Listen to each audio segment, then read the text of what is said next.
तर 1 जानेवारीला कोरेगाव भीमामध्ये 208वा शौर्य दिन साजरा होणार आहे। या अनुषंगानं विजयस्तंभ परिसरात सध्या जय्यत तयारी सुरू आहे।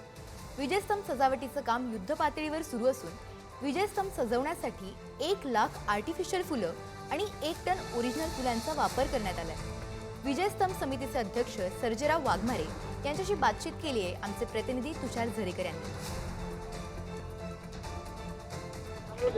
पुण्याच्या कोरेगाव भीमा येथे 1 जानेवारी दिवशी शौर्य दिन साजरा होत असतो आणि त्या अनुषंगाने याच ठिकाणी जर आपण पाहिलं तर जी तयारी आहे ती अंतिम टप्प्यात आल्याचं एकंदरीत पाहायला मिळतंय।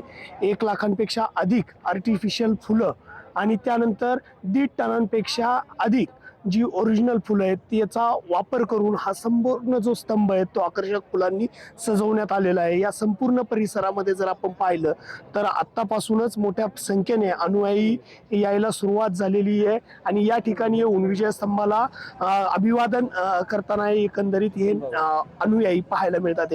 माझ्या समोर सर्जेरावजी वाघमारे आहेत। काय एकंदरीत कशा पद्धतीने ही संपूर्ण तयारी आता पूर्णत्वाकडे आली? समितीच्या माध्यमातून या ठिकाणी येणाऱ्या लोकांना वास्तव्यास निवासाची व्यवस्था केलेली आहे, अन्नदानाची व्यवस्था केलेली आहे आणि आम्ही देखील समितीच्या माध्यमातून ह्या संपूर्ण परिसरावर लक्ष केंद्रित करून आहोत। जवळजवळ लाखो गाड्या पार्किंग होतील एवढी पार्किंगची व्यवस्था जिल्हा प्रशासनाच्या वतीने यावर्षी करण्यात आलेली आहे। पूर्व पश्चिम दोन्ही बाजूला कमीत कमी 800 ते 900 एकरची पार्किंग व्यवस्था करण्यात आलेली आहे आणि कायदा सुव्यवस्था बघितला तर शेकडोच्या संख्येने CCTV फुटेज जागोजागी लावण्यात आलेले।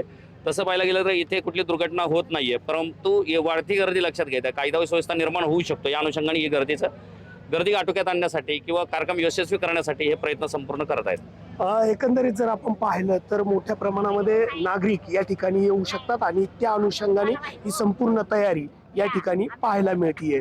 तुषार झरेकर, पुढारी न्यूज, भीमा कोरेगाव।